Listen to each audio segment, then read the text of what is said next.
you found the skeleton. How would you tell if that was you personally? How would you decide? Well, interesting question. I don't know. I'd have to do some research on this.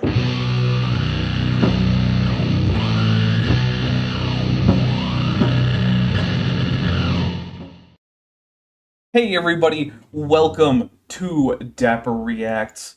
This one is number 131. Does genetic engineering disprove evolution? Of course, the answer is a very obvious no. How could that possibly... No, Kip, it's not yes, it's no. We have a few things to read before we really get into it. Regios001 for $5 says, get an early start on that goal today. Yes, the goal is actually twofold. We have a 30 super chat goal right now that only counts the teal super chats, or higher, so that's $5 or higher if you're in the US. I think $4.99 can do it. I don't remember. And if we get that, not only is Kip unleashed, but also I'll go toss on my human suit, put that on camera instead of the real me. I thought it took like enormous amounts of effort to get that human suit on. Right, which is why it's not going to happen unless we get the super chat goal. Okay, but it's a big struggle. It wouldn't.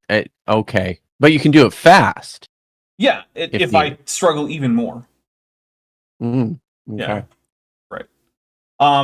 The Fearmonger official 420, who's been a member for 33 months, says, painting right now, Billy is a bag of mega thrusting AI cheese. Oh, the mega thrusts. Yeah, I'll take a drink for that. I am once again having a prickly pear gin and tonic because they are quite possibly my favorite cocktail of all time.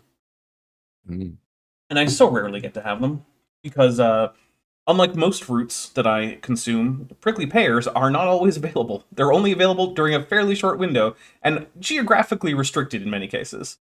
So, like, it is an amazing drink, and it is virtually impossible for me to get almost, like, 10 months out of the year. So I am enjoying it while I can. Lieutenant Math Navigator for $2 says, I hypothesize pain in our immediate future. Yeah, you're probably right about that. And then Jake, Dapper Inside Joke Nelson for $5 says, I've got a fiver for Kip Superposition Davis. Kip, how does it feel that you might be in a quantum superposition right now? I don't know what that means. All right. Well, we'll collapse your wave function later. We'll see how that theta wave goes. Although I feel like you can't be in that much of a superposition given how short your de Broglie wavelength is. Sounds right to me. Yeah. Kip, of course, being an expert at mathematics and physics. Hey, I did math. I did math on my stream yesterday. I mean, you did like arithmetic. Yes. Technically math. Enough. But it's sort of like when like a kid says, I played baseball, and what they did was they played like the outfield and like hunted for crickets the whole time. Just yeah. Yeah. It's technically playing baseball, I guess. God damn it. Yeah. Well, we'll have to introduce you to tensor calculus one of these days. Oh. Okay. Ooh, or matrix transforms? How do you feel about matrix transforms? I have no opinion about such things. No, that makes sense. No. I actually am only iffy on matrix transforms. Got a couple more. Tasha for $5 says, is Vish also unleashed with the goal? Yes, all of us are, really. I mean, I get away with it without a super chat goal, so... well, that's because I think so highly of you that my brain can't process when you're... Yeah, I mean, I'm immune to your filters there. Like, I just slip past them all the time. You have one of those, like, perceptual filters on that, like, just hides you from human perception occasionally, or I guess dinosaur perception occasionally. I have more dots in obfuscate than you realize. It's true. Maybe that's it. That might actually be it. AIG is a clutch of male chickens, ends that super chat, so we'll take a drink for that. Thank you very much. Metageeky Platypus Librarian for $5 says, will DJ quickly go away, or will he last another viewing? Wait, who's DJ? Super DJ chat. Quico. Oh, DJ Quico. Yeah, no, he's going to be here for the next... I've checked ahead, because I was curious, when does this go away? It basically doesn't go away until Billy's absolute closing statement. Wow. So DJ is here to stay, so you're going to have to look at that bare torso and weirdly smiley face for a while now. Sorry. I think, suppose I could I think, crop him out, but I think can maybe he's in a sauna. It certainly has that look, but also that could just be drywall, and he could just be in an unfinished house that he lives in. That doesn't look unfinished to me. I don't know. It looks like it might not go all the way to the top. I think that's just shading from Maybe. the light on the paneling. Well, So- hey, DJ Quicko. I've been in a few saunas. They look like that. I have also been in a few Yeah. saunas, and they do generally look kind of like that. But have you been in a Finnish sauna? I've never been to Finland, so no. Mm. But I've been to saunas in other countries, including the United States, and they largely looked the same. So the last time I was in Finland, I was there for Labor Day, which is the national holiday of Finland, and we went to the beach and we hung out in a sauna that my buddy pulled behind his car in a trailer. It was like a trailer sauna, wood burning sauna, and swam in the Baltic Sea and drank beer. Well, it was great. That actually does sound like a pretty good combo. Let's see. AI Benegeeky continues. AIG is a handy haversack of giant black smoker tube worms that even Klingons won't eat. Thank you. We'll take a drink for that. Yeah, those tube worms are weird. Although, as worms go, I don't actually think they're particularly phallic, but not as much as acorn worms. Cognitive Trifurcation has been a member for 15 months, is at the amnio level, and says, Kip, if it doesn't involve more unique letters than any phonetic alphabet, it's not real math. Yeah. You're going to get like your sigmas and your omegas and your alephs and whatnot. Yeah. Although I think the only Hebrew letter I can think of that gets used in math is aleph, and I'm like, yes. Why is aleph used in math? Well, for one thing, virtually every Latin and Greek letter already means something or other in math.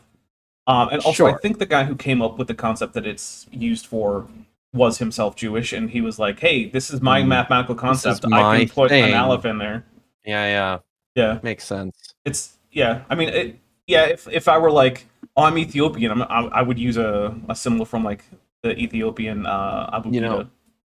It's funny. Aleph is also the only Hebrew letter that's a text critical sign too. Well, good job, Aleph. Way to be the first letter of the Hebrew alphabet. And also, if I'm being honest, I do think it's the coolest looking of the Hebrew alphabet letters. You don't have to agree with me. It's just my opinion. No. And I mean that in like the big block, like,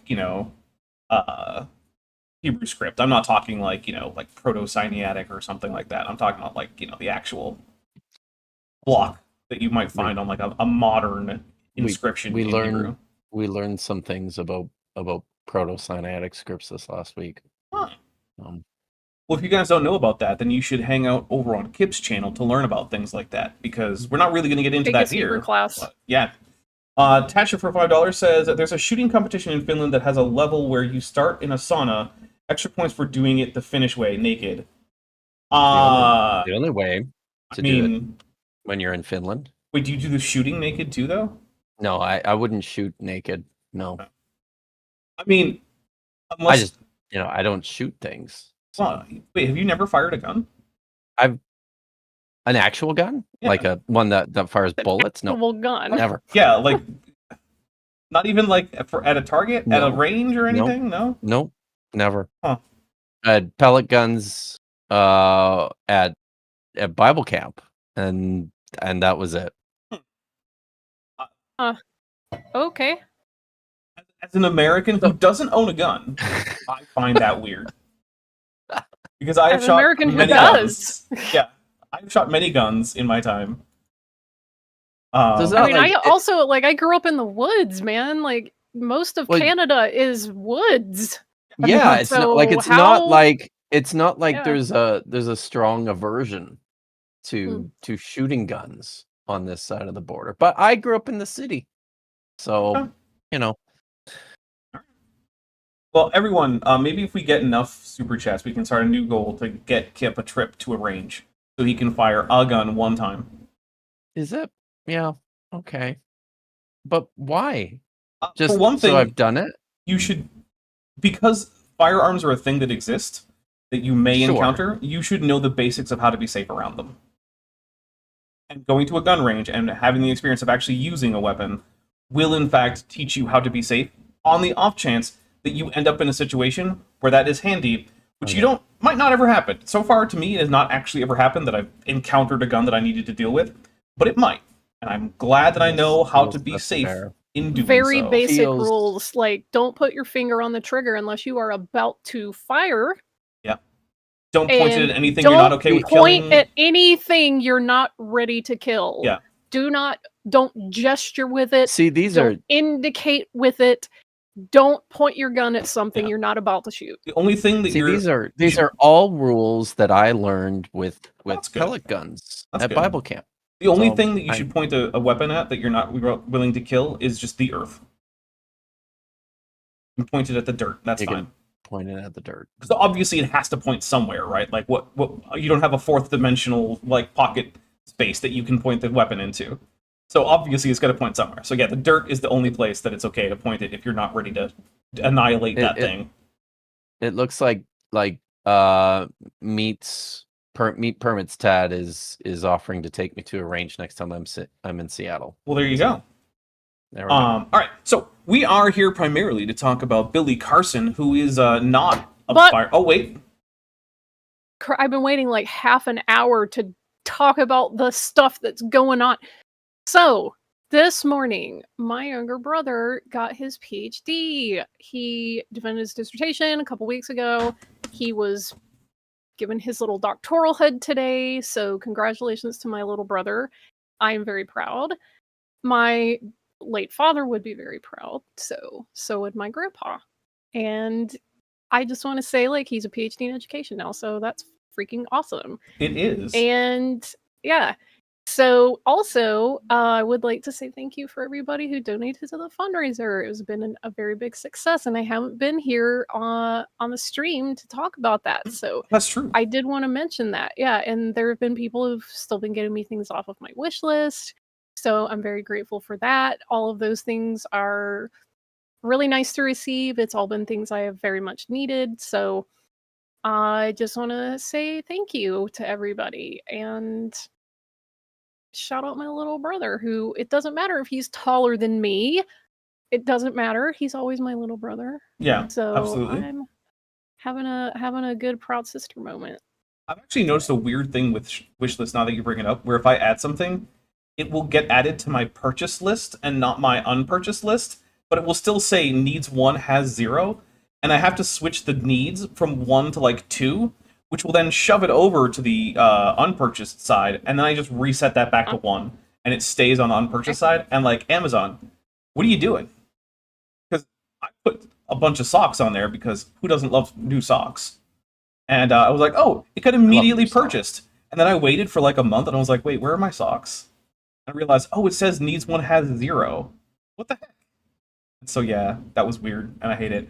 But we just got another super chat from Regios001 for $5 who says, have used firearms to defend a living area from possibly sick animals with strange behavior, rural living. Yeah, that's actually a pretty that's not super unusual use for a weapon out in a rural area.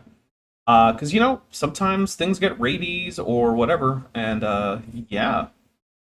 I definitely remember a time when I felt like maybe it would have been a good idea for someone to have a weapon when there was a possum that was just in the middle of the road doing circles. And I was like, that doesn't seem right. An opossum walking in circles in the middle of the road somewhere in Washington, which, by the way... An opossum or a possum? Well, in various American dialects, those words are referring to the same animal, even though I know that there's another possum in Australia, which is only the possum. Want to raise a question that someone's asking in the chat is, why do I see 6 on the goal counter and only 3 on the drink counter? Writes Regios. Oh, because not every super chat comes with a drink trigger. And yes, Babatone, that is a bit certified big sister thing to say. Oh yeah. Yeah. Look, my sister is the shortest of all the siblings, and she still thinks of our youngest sibling as her little brother, and she should. Yep. And his wedding is coming up this year. Hey, So I am Exciting. Yeah, I'm trying to figure out how to get You have to coverage. travel. Yeah. Wow. I'm trying to figure out how to get Lieutenant met the navigator for $5. Congratulations to your brother for having one more doctorate than Kent Ooh, Hope, and I will drink to that. Yeah, that's fair. That's fair. Very good. Yeah, so I'm working on getting coverage for my brother's wedding so that you guys don't, you're not bereft of content here, and also so that YouTube doesn't punish me for stepping away and have the algorithm just destroy me. That's one of the things I don't think everyone gets is like if you skip a week, It'll do that. It'll lower you in Yeah. the algorithm, and you'll have it. And people are like, "Oh, hey, how much will it cost to like fly out or whatever?" It's like it's not just the money I spend. If I don't upload or don't stream, it's could be hundreds or maybe even thousands of dollars that I'm going to lose trying to catch up in the algorithm over the next like 6 months to a year in some cases. It's rough. Anyway, So yes, I'm actually this is what's happening right now because I had a bad bout of COVID last month, and yeah, it is reflected in my analytics. They're pretty pathetic. Yep. Oh. I just took 7 drinks because Regios just gifted 10 Dapper Dinosaur memberships. So here's 3 more. I'm gonna go Regios. All right, so Billy Carson, in case you were unfamiliar with him, is a man who basically believes only the stupidest things imaginable. That is his basic criterion is this, could I find a way for this idea to be more stupid? And if the answer is no, then he will believe it. If the answer is yes, then it basically, I think it seems like whether or not his confirmation bias is engaged, and if it is, then he will turn it into the stupidest version of whatever the idea was, and then believe that version of it. Today, or well, in the past few weeks, we have been going through this video of his, which he claims is debunking evolution. And he thinks that if he can demonstrate to us that Homo sapiens, he says Homo sapiens sapiens because I don't think he's aware that there really aren't any recognized other subspecies, but whatever, that's fine. He says that those were genetically engineered from aliens who came to Earth presumably to mine gold, because he gets most of his ideas about this from like Zecharia Sitchin. And that for some reason that disproves evolution, even though like it just raises the question like how did the aliens get here? What were those hominins that they genetically engineered humans from? How did they get here? Doesn't that mean that virtually the entire rest of paleontology is just exactly what we think it is? It's just like the last little bit of human evolution that's different? No, Billy doesn't worry about that. It just disproves evolution if he can show that ancient aliens genetically engineered humans. And don't you worry about the logic of that, because there isn't any. And he also does a lot of other stuff. He's been signal boosting Terrence Howard's absurd misconceptions about math, like that 1 × 1 = 2, or that if you find like the negative space around intersecting spheres, that somehow that is like the shape of electricity or something. Like it doesn't even begin to make sense, right? Like Terrence Howard says things that are about as nonsensical as like, hey, how much does the smell of roses weigh? And it's like, I don't, it's, what color is the letter P? I don't know, Terry. That's not a thing that makes sense. If go ahead. If I hear what you're saying, Dapper Dinosaur, it's that Terrence Howard's math prowess is even less impressive than my own. Oh, by a huge amount. Orders of magnitude. I expect, Kip, that you can probably do most of the math that anyone would learn up to at least 8th grade, and probably a bunch of it from beyond that. I took math all the way through grade 12, dude. Although I also know that most people forget some of the math they learned in high school. That's fair. Yeah. So that's why I said like up to 8th grade, and then some of it from beyond that.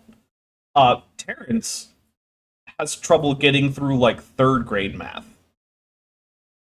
Like his times table that's beyond him. Becca Justiniano who's been a member for 21 months, is at the tetrapod level, says, Macy Cat is purring loudly for Vish with a Mothra. Well, that's awesome. Thank you. Kitties. Blessed.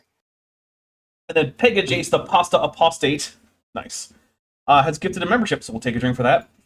So, Terrence Howard has just finished telling us before we got here today that the book Genesis is actually, the title is a portmanteau for the English phrase Generations of Isis, even though the name Genesis was attached to that book more than 2,000 years ago with the initial translation of the Torah into Greek as the foundational part of the Septuagint, right? Because the Torah translation seems to be the oldest part, if I'm remembering correctly, right, Kip?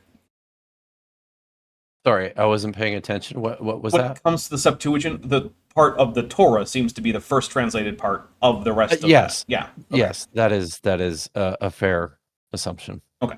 I was just making sure that I remember that correctly. So yeah, even though back in the Septuagint, that's where we actually get the word Genesis attached to this book, he thinks it's a portmanteau of the English phrase Generations of Isis, which is amazing. Also because Isis doesn't appear anywhere in Genesis at all, ever. You know, it's interesting. While scholars agree that the first texts of the Bible to be translated into Greek were the Torah text, the Hebrew Torah texts, and yet our manuscript evidence from the earliest period of Greek manuscripts is actually quite a bit stronger for other texts like the Minor Prophets and the Book of Psalms and things like that. It's funny how that works. Anyways, I'm digressing. I'm sorry. I mean, the history of textual transmission is weird, right? It really is. That's also one of the reasons why the King James only people are like, yeah, but the fact that the Alexandrian codices are older doesn't actually mean anything. It's like, no, it does. Yeah, it means something. Does mean something. Regios, who's been a member for 58 months, my goodness, says, keep forgetting this is here, and sends a Godzilla emoji. Thank you very much. We'll take a drink for it. That is like a Sabbath year, or a little more than a Sabbath. Oh, it's not quite. Sorry, never mind. 84 Apparently months. is terrible at the Bible. That's what I'm getting. I am terrible. But when's the next Jubilee year from the Catholic Church? That's what I want to know. I couldn't tell you. You know, there was one when I was in high school at a Catholic school, and even then I was like, I don't entirely understand what the point of a Jubilee year is. And If you're Catholic. Yeah, if you're Catholic. And I'm still not entirely sure, but I also, like, I'm not Catholic, so, like, I don't really care that much.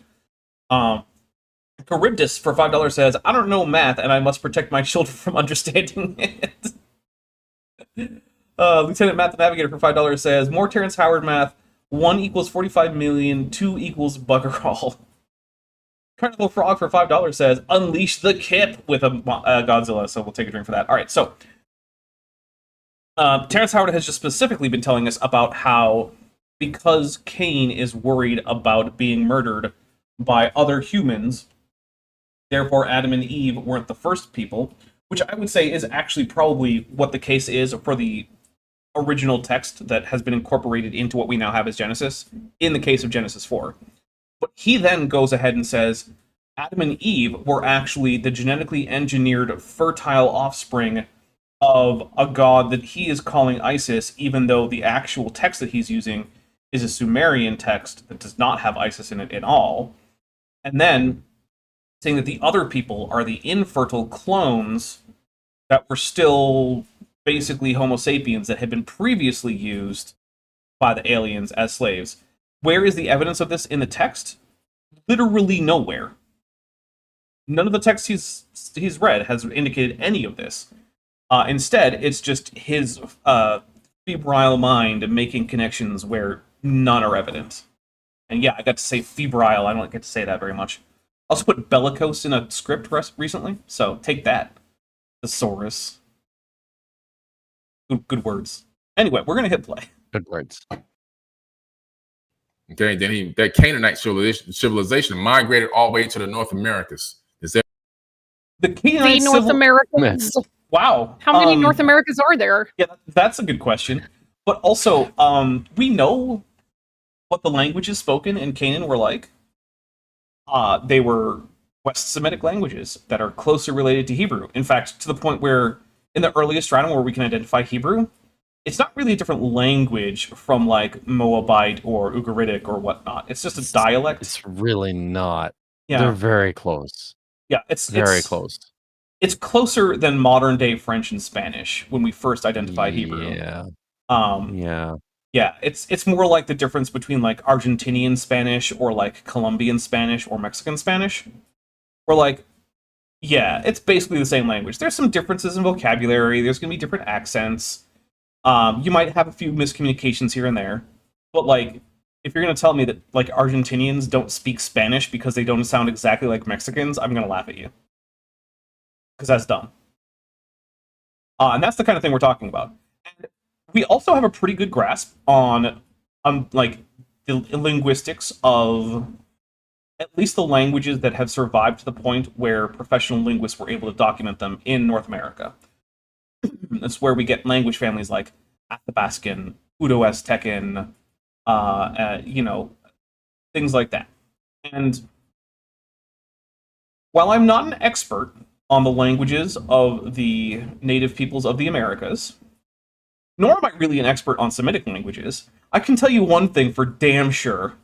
No North American native language has anything at all to do with Semitic languages, period. That is not a thing. Not even a little bit. The basic grammatical categories that American languages tend to use don't even map well onto Semitic languages. Like, Semitic languages are very prominent in terms of having like masculine, feminine gender systems, having tense as a major thing, not caring all that much about mood, having a pretty strict sort of fusional grammar and also non-concatenative morphology, things like that. Things that none of the American languages have. And I recognize now that I might have just said a bunch of gibberish. But that's okay. Trust me. They're very different languages.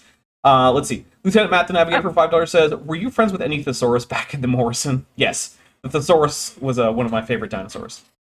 Tad Schiffer, who's been a member for 6 months, says, this is just Mormonism. This is Mormonism. Yeah, basically. Yeah, it's Mormonism, but like earlier in history. Because by the time we get... Because Mormonism is like the first conquest of Judah, I think, by like the Babylonians or something, is when... And if anyone's a Mormon in the audience, please correct me if I'm wrong. But I'm pretty sure this is like around the time of like the exile from Judah. And then, what is it? Nehi? Is that the one who set sail? It's been a while since I've read any of the Book of Mormon because, quite frankly, I struggle to get through it. I honestly struggle more with the Book of Mormon than I ever did with the Quran, even though, like, Pretty boring. If you were just reading it from, like, page 1 to page whatever the end is in the Quran, it, like, slaps you in the face with Surah 2, and it is hard to get past that. It would be like if the Torah just started with all the genealogies in one section, except they were about a quarter of the entire series. It'd be like, whoa. The genealogies are fun, Mm, as we discovered yesterday. I am not going to tell you that you're not allowed to have fun with those genealogies. I'm going to tell you that I am unlikely to have fun with those genealogies, and that's okay. We don't all have to have the same opinions on things. That's true. Yeah. For instance, I think that putting maple syrup on beaver meat is weird and gross. But Kip, being a Canadian, doesn't think so. On beaver meat. Beaver meat. I don't even think we're allowed to eat that stuff. That sounds impossible. It's one of the most abundant natural resources in Canada is beaver. Yeah, but I'm pretty sure that we're not allowed to shoot them. Yeah, but you trap them. What do you think you do after you trap them for their fur? I see. You're not keeping them alive after that. Fair. Okay. Yeah. I don't know that we're ancestors even were allowed beaver trappers. Well, trap them. Well, then how do you get the fur? It's not necessarily I don't know. I honestly have no idea. Because I grew up in the city, but not in the wilds of Quebec. No, I did not. where the maple syrup flows. Yes, and the beavers are trapped. And the beavers are trapped. Okay. Evidence of the Canaanites in the Americas.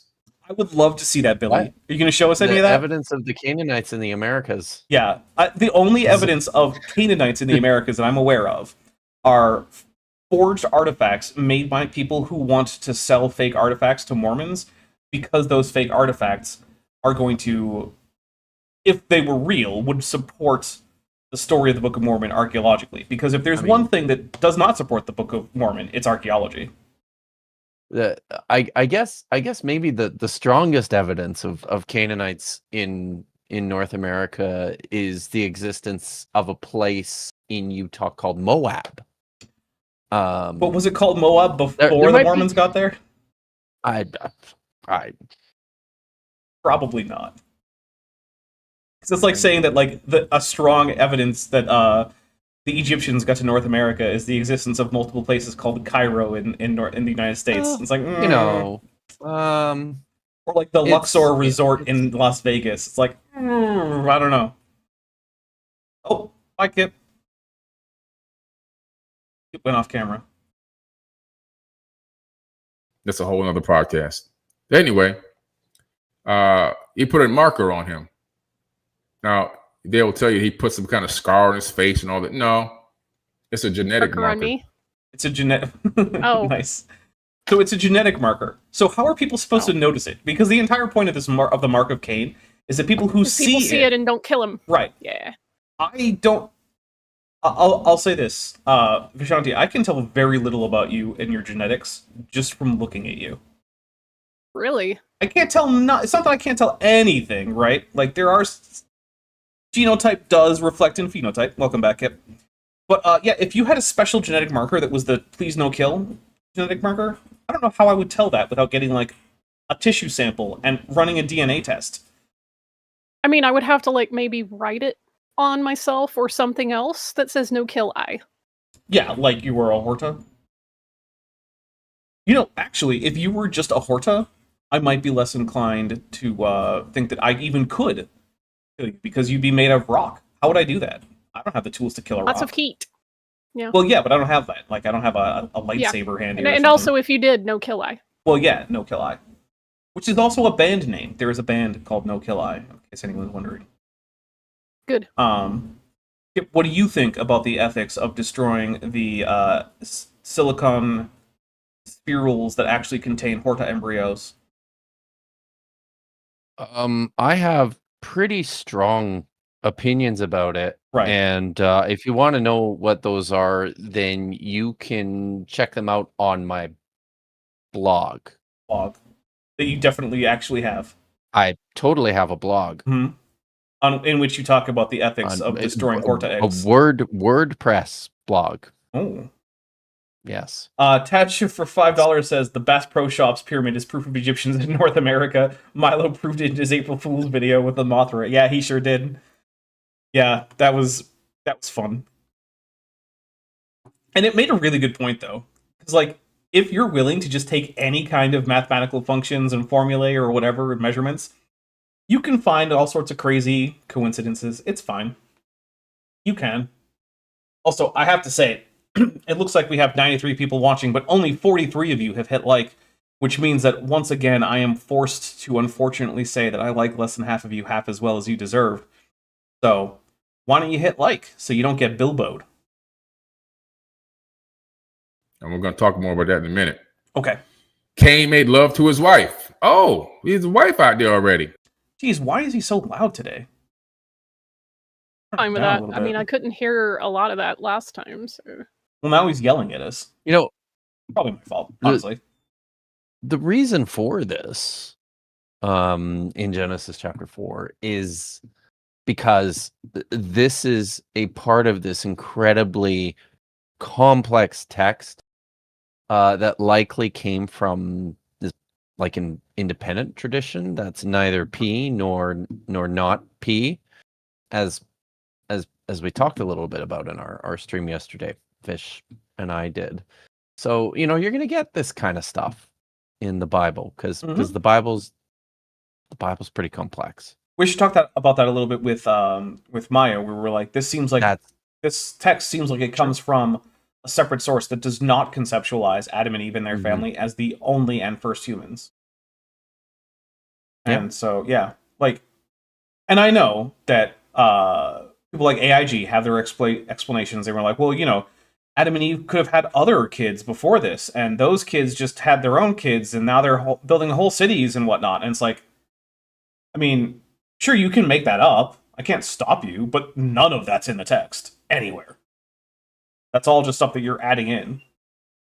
And a much simpler explanation is just that, like, yeah, the author of this text didn't think that they were the only humans. He thought that maybe they were the special first humans to have a covenant with the god that he worshipped. Which, yeah, okay, maybe.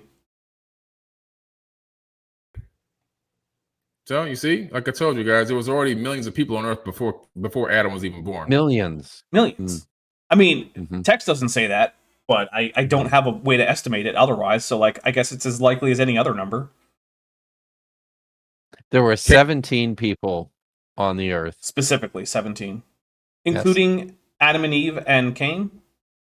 No, in addition Okay. in addition to them. So really, there were at least 20 people on Earth total.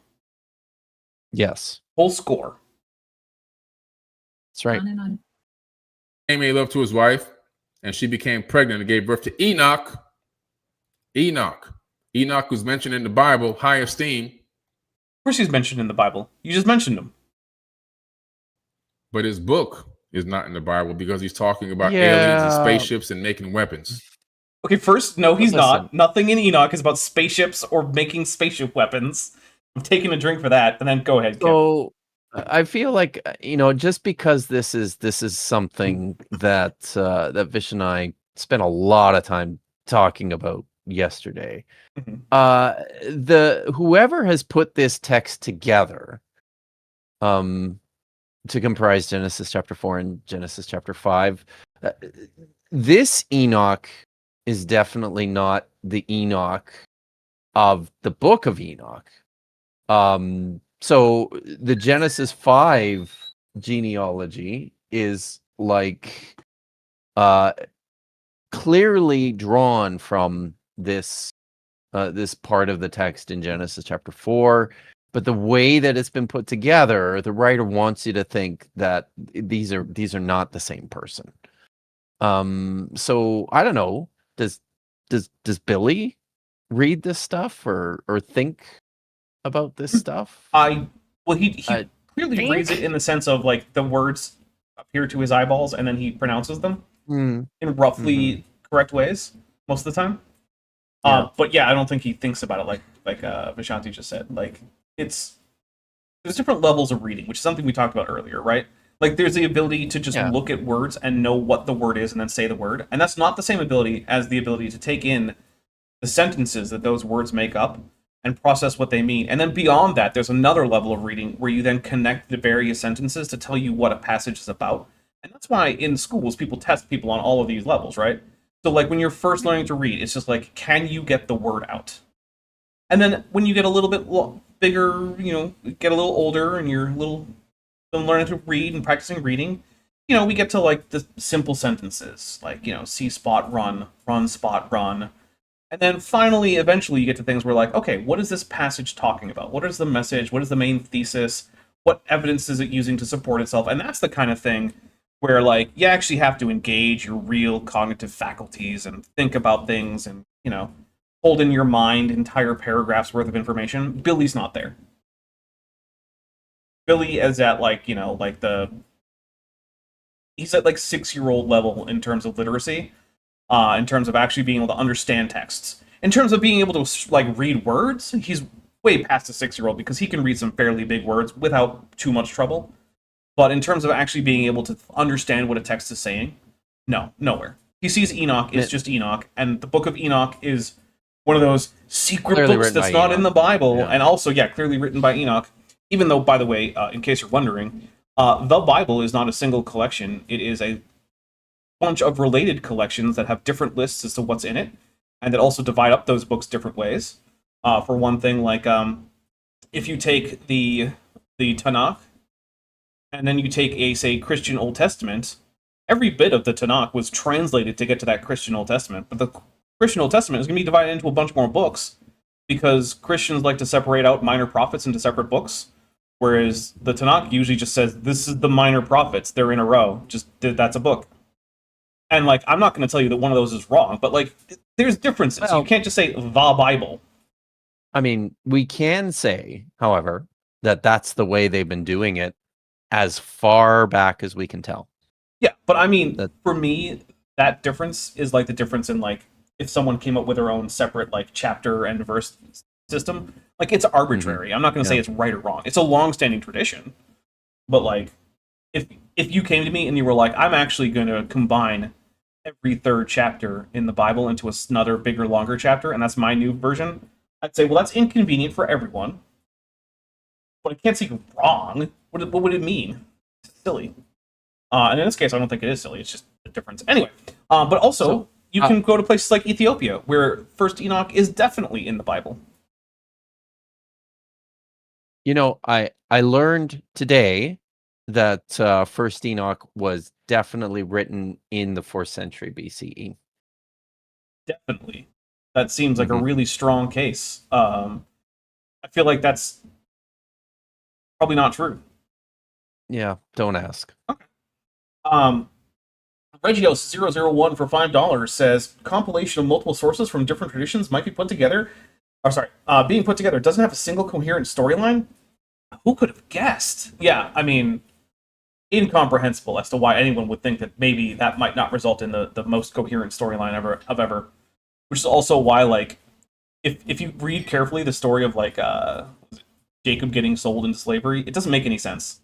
There's, like, multiple people who come by, multiple brothers are like, hey, what if we did this? And then suddenly he ends up in Potiphar's house. And then it starts to make a little sense again, but, like, up until then, you're like, wait, what is happening? Who's coming by? They're selling him for how much? Yeah, it's because there's more than one text that's been stitched together there. Jake Dapper Inside Joke Nelson for $5 says, AIG is a jar of dilled dough. I'll take a drink. Actually, it does remind me, I kind of want to put some dill on a pretzel. I think I could make a pretty good dill pretzel. Anyway. Yeah. Look, I like dill as a spice overall. I had some on my roast potatoes the other day. I have some rosemary, and I had dried rosemary, and I crushed up in my mortar. Sprinkled that with some dill and some salt on some roast potatoes. Good stuff. George McMarion Yoles Newserwolf for $5. That is a lot of letters. It says, my username has a hilarious Dapper joke in it. Trust me, Answers in Genesis is a trash bag of rotten pickles on the side of a road in New York City. Gross. I'll take a drink. Lieutenant Math Navigator for $5 says, hey, he's about 4 reading levels past Kent Hovind. Yeah, that's true. Kent struggles more with words than Billy does. So yeah, you're right about that. Admiral Snappy Turtle, who's been a member for 4 months, says, rumor has it that pelagic tunicates are smarter than Kent Hovind and they don't have brains. With an AIG as a bag of dicks, pelagic tunicate, a Godzilla, and a Mothras. We will take a drink. Thank you very much. It's true. Pelagic tunicates do not have brains and yet are generally smarter than Kent Hovind. At least they don't lie to you. I've never been lied to by a pelagic tunicate. I can give them that. Won't give them much else, though, because they're disgusting.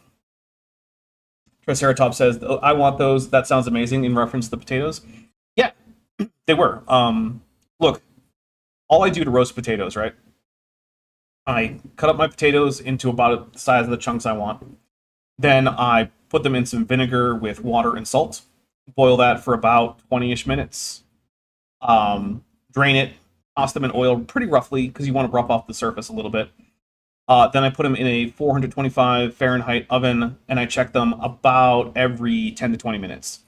And once they're the perfect golden brown color, take them out, sprinkle them with salt and other spices, toss them around so that they get coated on all those sides, and there you go. That's it. It takes a while, so it's probably going to be something that's going to take you about an hour to do. But like, most of that's waiting.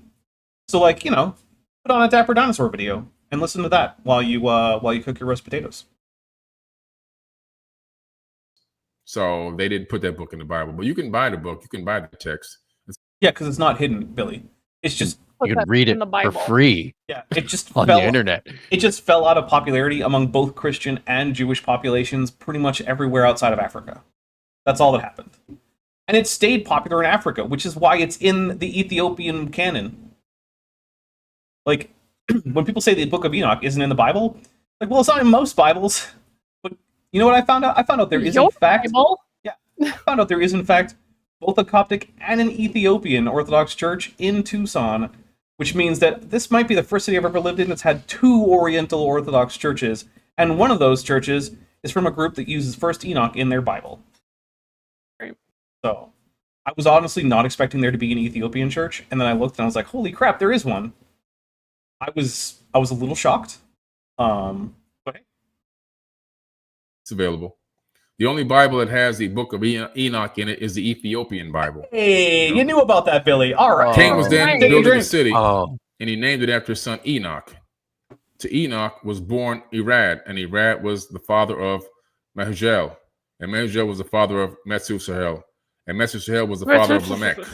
And it goes on and on and on and on. Right? These are all the generations of ISIS. no, it actually doesn't It go on. doesn't go on and on and on. No. on. That's the end of it right there. Yeah. And That's- also, if those are the generations of ISIS, why isn't ISIS in the list there, Billy?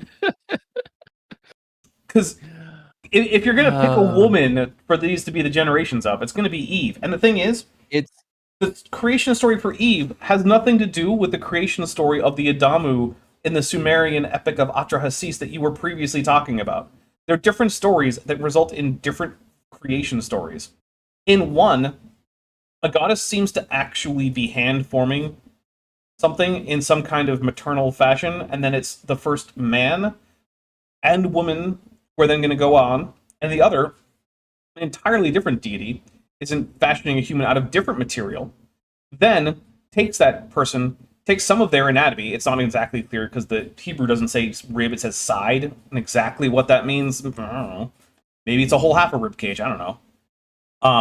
Although I do know that some speculation on that later into like the early medieval period was like, well, actually, Adam and Eve were once a conjoined single being, and then they were severed in that. And that's what it means for that she was taken out of his side, which, I mean, it sounds cool. I don't think that's what the original author of that text intended, but I like it. But yeah, like that's a completely different story. And there's no ISIS in either story, Billy. ISIS appears in neither story. It's literally just Genesis kind of sounds like ISIS. That's it. That's all he has. Yeah, I was gonna That's say stupid. it's on the screen there. Yeah, but not like- even spelled right. Right, so- exactly. This is. Think back to earlier when we were doing Bodhi Hodge, and he was connecting all sorts of South and East Asian populations to biblical characters because some bit of geography was vaguely similar in name to some part of like the Table of Nations genealogy stuff. Like that's all he had to go on. Like I will never forget that he thought that the island nation of Tuvalu was founded by the descendants of Tubal because the names are kind of vaguely similar. It's kind of a very it's a very impressive accomplishment that that Billy might actually be outdumbing Bodhi in this, right? Yeah. I mean, Bodhi seems to have a better grasp on what's actually going on in the text of Genesis. Yeah, chat, is Billy outdumbing Bodhi Here we go. We'll ask in this them. video? All right, we're going to start a poll. Let us know. All right. Let's do that. Who's dumber? We'll get Billy, That's simple. Bodhi. Straightforward. We'll get Kip, who can't math. And we'll add in Turtle. All right, that's the poll, everybody. You have tainted the poll because Yes. we all know how this is going to go now. Are you sure? Oh, Because Billy's the currently landslide. winning. Really? Yeah. Wow. Just give it a few minutes. Maya hasn't voted yet. Well, So- okay, but I don't think she has that many alts. She can swing the vote on her own. I don't know. She might. I don't know. Maya, how many alts do you have? Tag me. Let me know. Let's see. Lieutenant I'm sorry. voting. Good. You should. You're going to vote for yourself? No, I'm not voting for myself. Lieutenant Matt the Navigator for $5 says he does more canon welding than a young Earth creationist copy pasting together every single story with the word flood in it. Yeah. The welding together every flood story is always a weird thing, given how like mutually contradictory most of them are. Then Metageek Platypus Librarian says for $2, 'twas Adam Eve, not Adam and Eve, conjoined binars. Nice. I like the Star Trek reference. Kip, do you remember the binars from season 1 of Star Trek: The Next Generation? I do. Wow, I do. I'm Really actually the kind of most- impressed. Subtle. Yeah, name. Yeah. Not subtle. Not subtle at all. I think they're actually oh no, they're not an official player species for Star Trek Adventures. They were a fan species that someone made an option for. Yeah. Anyway, you know what is an official playable species? Is whales. You can be a whale in Star Trek Adventures. We have one in our crew over on Star Trek Endurance, so check that out because Thierry Rana, who's often in chat, is playing a beluga whale.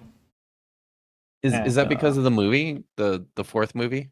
So that helps, but also the idea of whales as part of Starfleet crews has been around since early on in TNG, which is actually I think around the same time as Star Trek 4.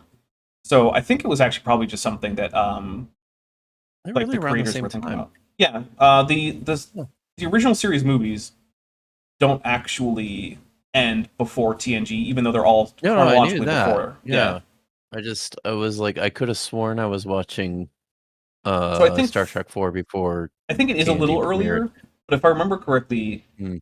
when Star Trek 4 was being produced, they were working on concepts and whatnot for TNG, because TNG starts, I think, only like a few years after 4 comes out.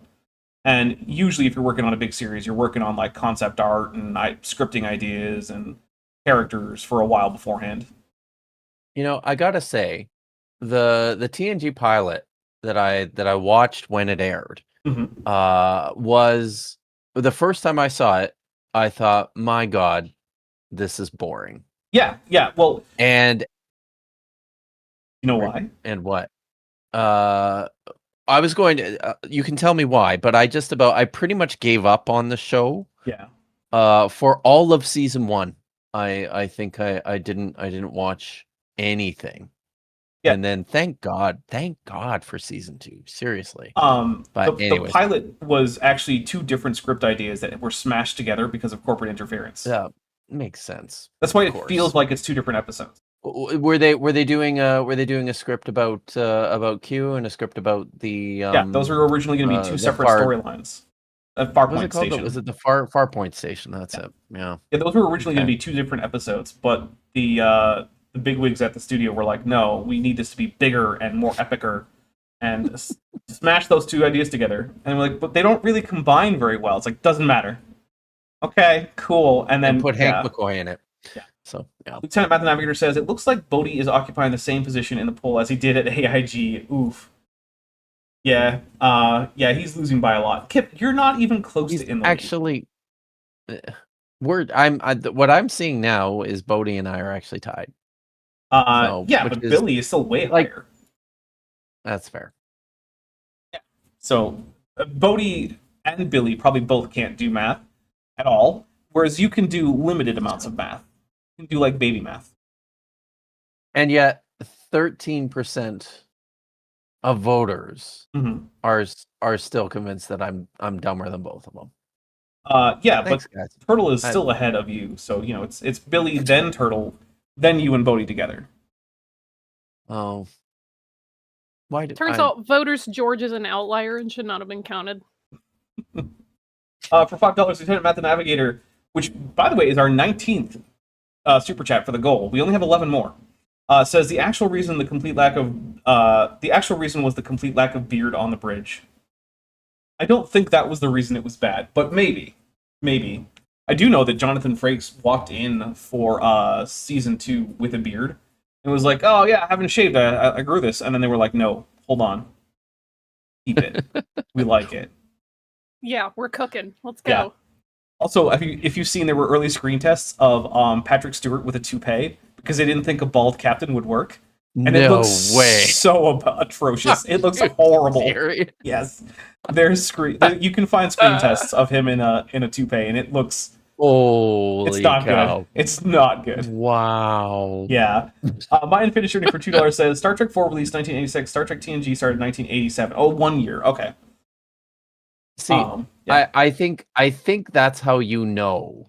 I'm 100% sure that's how you know that corporate executives and anybody making any sorts of decisions over at was it CBS or was it Paramount at the time? I think it was Paramount. It wasn't Paramount. No, it wasn't. Was it Paramount? I don't remember. I don't think it was. But anyways, whoever the corporate execs were, who were making these decisions, I'm convinced that's how you know they were all men. Because I think honestly that we're probably a lot more hung up about our hair and about baldness but I want to point than out DC any woman Fontana. ever. You think so, huh? Well, I think so. You mean that story about kids who made fun of a prophet for being bald-headed and he sent shoe bears after him? Exactly. Okay, but there weren't my point. No women just making decision on Star Trek TNG because DC Fontana was still one of the lead writers for that show in the early seasons. But just like she had been for the original series. Did she decide that Patrick Stewart needed a toupee? No, I don't believe so. But also, she wasn't the one who, if I remember correctly, who decided to ditch it. I believe that was also the various men watching that and realizing how stupid it looked. So, yeah. But look, when it comes to prominent women making decisions in Star Trek, two big names come to mind. One is DC Fontana, and the other one, of course, is Lucille Ball. Who is really? Oh, yeah. That's interesting. Oh, yeah. Wow. She's the reason that Star Trek didn't just disappear off the face of the earth. Yep. The original Star Trek was her little baby. And she, Brilliant. being one of the most powerful women in showbiz at the time, was like, this is a show we're making. I don't care if you don't like, we're making this show. So, Brilliant. Lucille Ball was a huge part of Star Trek history. We've got another super chat from Sylview George Pantalemon.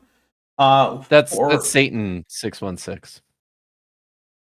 Anyways. Okay.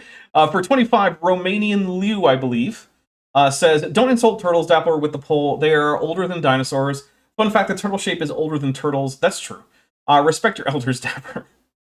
But no modern it's Romanian species. Lei, but yes. Lei? Oh, I don't speak Romanian. I'm sorry. But you don't need to. That's just their money. Okay. Well, Satan's one of my Hebrew students, by the way. That's pretty cool. I know, right? Yeah. Josh McGee's for 4,900. I'm gonna go with that right now. For $5 says there's always the mullet Patrick Stewart from David Lynch's Dune. Yeah, but he was Gurney in that one, right? Yep, he was. Yeah. It's been a while since I've seen the David Lynch. Yeah, he was Gurney Halleck. He was. And now was it, behold, as a wild ass go I forth to my work. That's always one of the best lines in that one. You just can't take the Shakespeareanness out of Patrick Stewart. It's impossible. It's true. Mm-hmm. Interesting stuff. Yes, Billy, very interesting. But what happens? Oh, we're actually going to get the actual science behind the genetic engineering? My goodness. Gonna hurt. People were living for thousands of years back then. I mean, they weren't, but sure. Were they, Billy? Yeah. Okay. Even the text, I don't think there's anyone in the Bible who's said to have lived 1,000 years, is there? Nope. Closest you get is Methuselah, and he was still off by about 20-something. 969. Okay. All of a sudden, at the Tower of Babel incident, which you've heard me talk about before. I haven't, but I'm sure it's very dumb. I bet it's riveting. Yeah.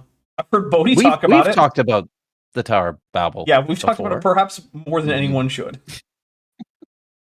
We have this situation where they wanted to shorten mankind. Enlil's like, these people are living too long. They're doing too much. They're just doing. Hey, you know who appears 0 times in the story of the Tower of Babel?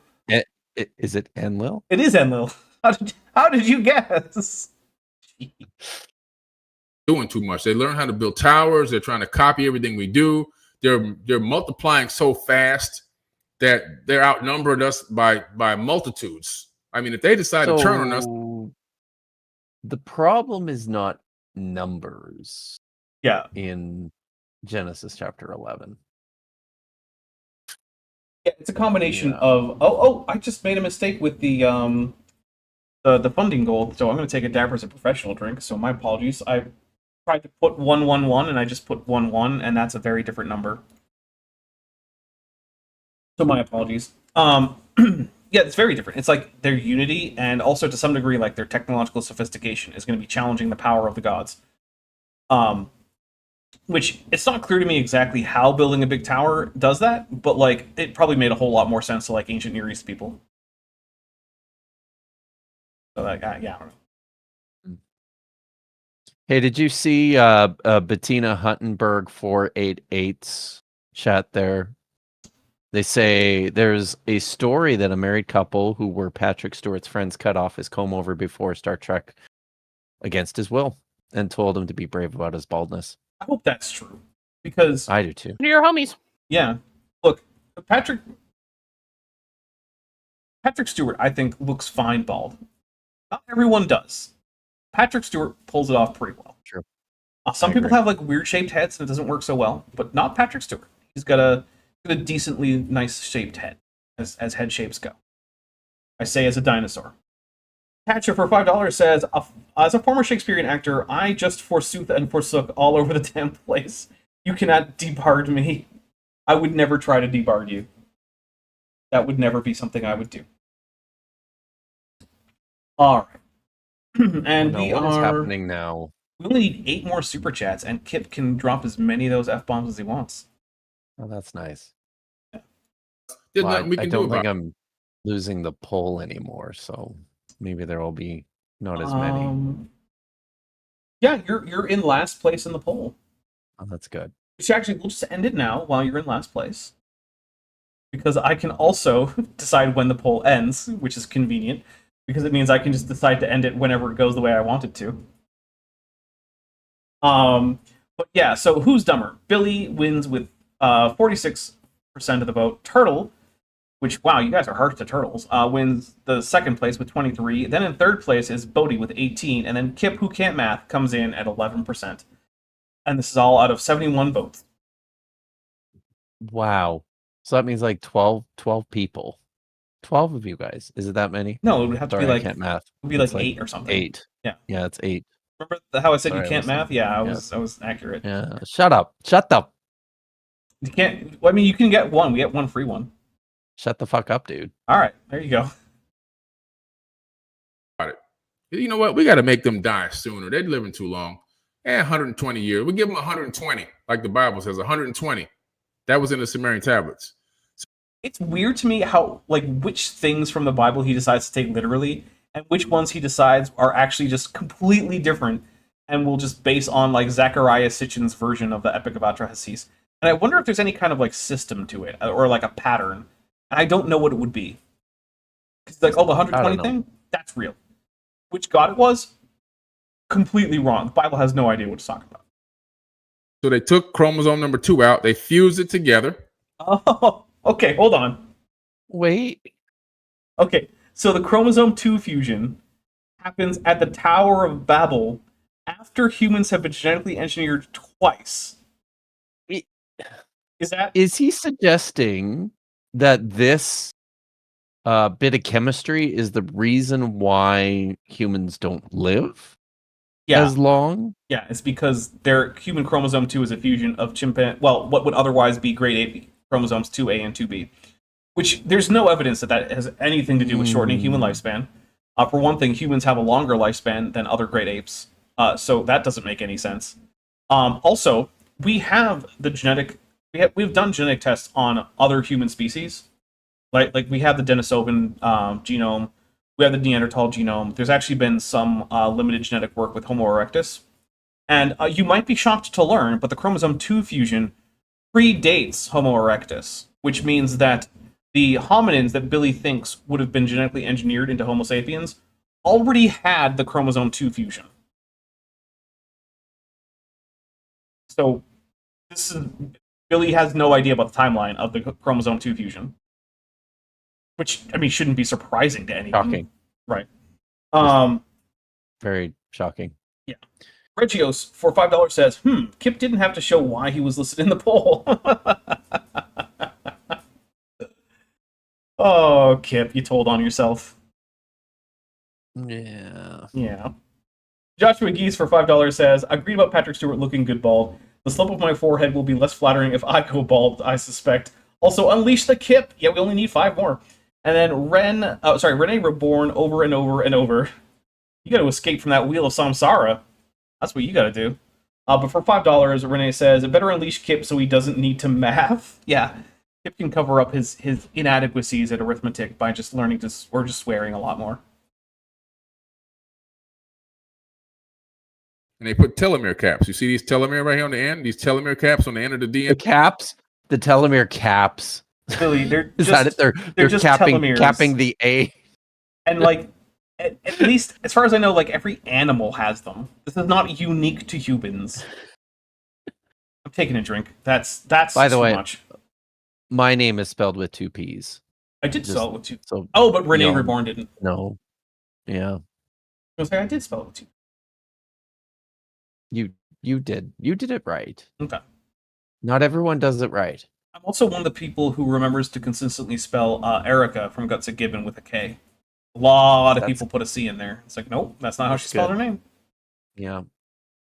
They cap that sucker. They say, you know what? When this cap runs out of Yeah. genetic material, they're gonna die. We'll set this timer to 120. Boom. 120 comes, you're dead. You're dead on average. So my big question here would be, Billy, what are the signs in the genome that this is an artificial chromosome fusion as opposed to a natural chromosome fusion? Are there any? And of course, the answer is no. Did he just say on average? I think so. He Like- seems to think that the average lifespan, I guess, is 120, which no, it's not. 120 years. Yeah. Wow. It's more On average. Yeah, it's more like lifespan. So lifespan and life expectancy aren't the same thing, right? Life expectancy is how long a member of a population will live on average. And it includes things like, infant deaths, deaths from violence, things like that, right? Lifespan is basically like, how long are you going to live once we exclude childhood deaths and violence and like weird accidents and stuff, right? And for pretty much all of human history, it's been somewhere in like the high 70s to low 80s for most societies, right? Like, even though like the life expectancy in ancient Rome was like 35, if you made it to like 20, you had a pretty good shot of getting into your 70s or 80s. Yes. And we had plenty of old people in ancient Rome. And the same thing is true even when like the life expectancy was like 17. It was primarily low because of like really high rates of childhood mortality. And yeah, the lifespan of no human population has ever been known to be 120 as the average lifespan. Like, just no. We've got a few more super chats here. We're only 2 away. Don Giovanni for $5 says, "Hey Kip, is it 2 Corinthians or 2 Corinthians?" Listen, it actually depends on where you happen to live. If you live in an English speaking a first language English speaking country, An Anglophone country, if you will. It's an Anglophone country, if you will. Yes. If you live in Europe, where for most people English is your second language, lots and lots of places, they will say 2 Corinthians. Okay. 2 Corinthians scratches my brain in a way I don't like. Yeah, I know. It's funny because I remember how much that was irritating to people when the giant orange toddler said it at I think he said it at Liberty University, in fact. He doesn't have the excuse of not being a first language English speaker. Oh, right. I was going to say though, it was funny to me just because like I lived in Norway for 3 years and Right. and this is all I heard. So Yeah. I was like, wow, that's interesting. Lieutenant Matt the Navigator for $5 says, "Obviously the fusion site has sloppy weld marks." God's a really crappy like arc welder or something. Yeah. Renee Reborn over and over and over for $5 says, in my defense, I need a new keyboard and it's glitchy. Very nice. That's fair. All right. Yeah. Here we go. Now, with the way they got us now with pharmaceutical companies and chemicals and Oh my god. and smog and Hey Billy, what do you think DNA is made of if it's not a chemical? I don't know.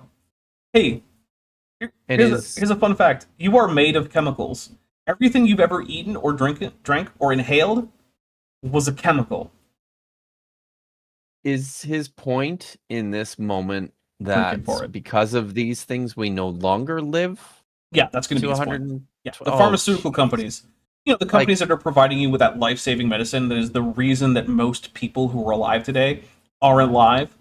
Yeah, those are the guys who are shortening your lifespan. Because prior to all that, everyone just lived to 120. Mm-hmm. Yep. Mm.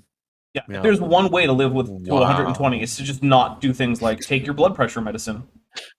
No. Yep. Chemotherapy, don't do that. Mm-mm. By the way, YouTube, I am doing the opposite of encouraging medical misinformation. You've already given me one community strike that was false for me telling people to see doctors. Let's not do it again.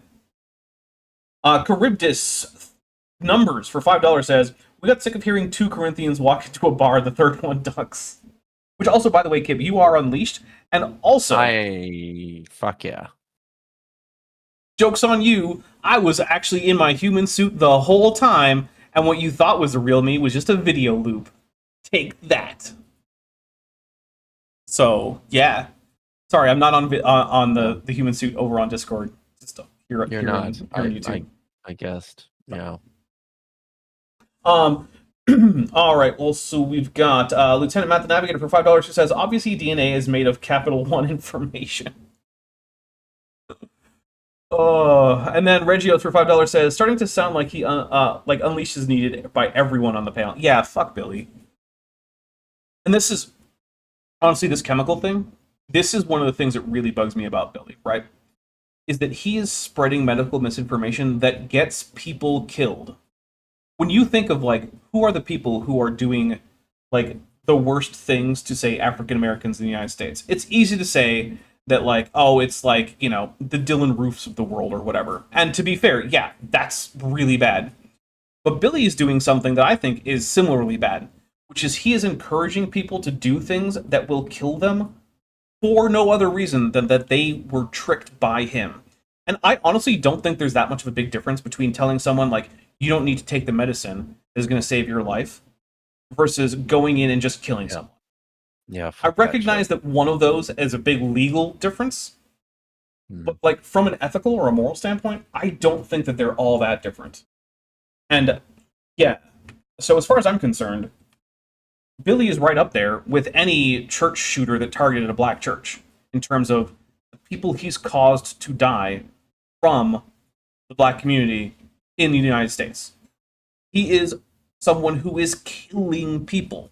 And a demographic which already has trouble getting adequate access to healthcare on the grounds that they're generally more likely to be impoverished, and then 2, as a result of historical circumstances we've already talked about, they have very good reason not to trust things like governments and the medical advice provided to them, because in the past they've been lied to about that shit. And Billy is not the one who is fighting against some horrible medical establishment that's keeping you ill. He is taking the role of those doctors who said they were going to treat a bunch of guys for syphilis, and then instead just kind of didn't to find out how the disease progressed. That's who you are, Billy.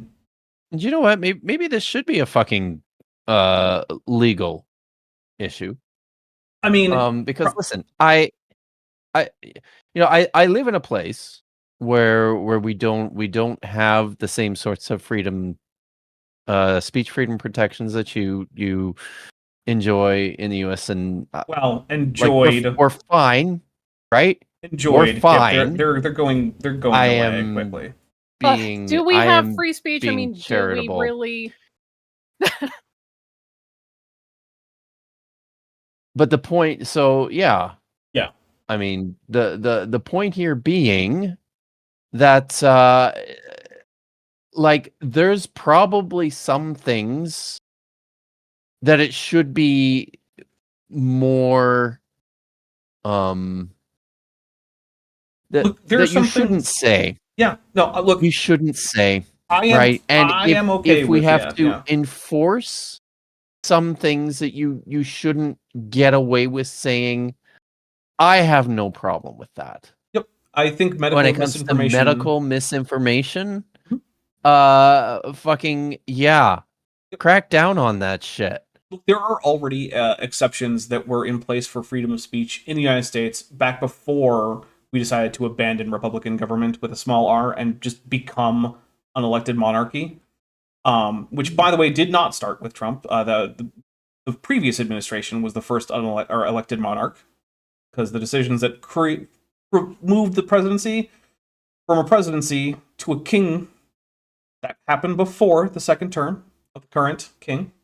But anyway, yeah, even before that, there were already restrictions on things that you could say. Like, for instance, you couldn't incite a panic. You weren't allowed to just incite panic. You weren't allowed to make credible death threats. Right? Like, that's a thing. I think that it is reasonable, even with the robust free speech protections that the United States Constitution is trying to provide. I think even within that, I think there could be scope for saying that medical misinformation does not fall into that circumstance. I do think there would have to be. Oh, sorry. Go ahead. Lance Hall, I think I know what you were trying to say. You said let's ban hydrogen dioxide. I think you meant dihydrogen monoxide because Yes. hydrogen dioxide is HO2. I think you meant H2O. Yeah. Just saying. Patrick Provide Dollar says medical misinformation will kill a lot more people than lone wolf killers. This is not a defense of lone wolves. Just true. Yeah, and that's the thing, right?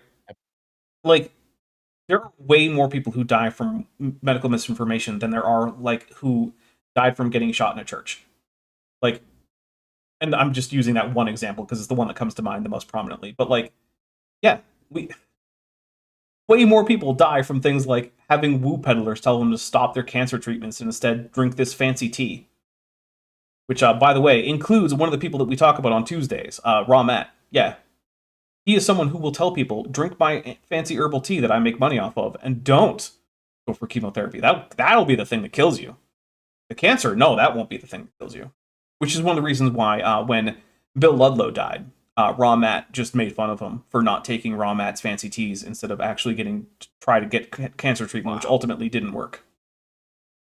Yeah, it was pretty shitty. Fucking gross. It was. We'll say this: it is endlessly just laughable, honestly, that a lot of these people who make their money grifting and lying and spreading a bunch of misinformation to folks, when they themselves need medical treatment, they don't use the woo treatments. They go to an actual hospital. Mm-hmm. They go to an actual doctor.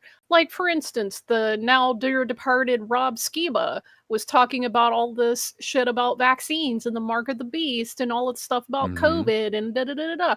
And then when his ass got put on a ventilator, his family suddenly wasn't okay with all of that because their Facebook page was getting lit up by all of the freaking sheep that Reb Skiba had led astray, going, you shouldn't put him on the ventilator. They're trying to kill him for speaking the truth. You should do this and this and this. And they had to tell him to stop. And I'm just like, baby, what did you think your husband was doing this whole time?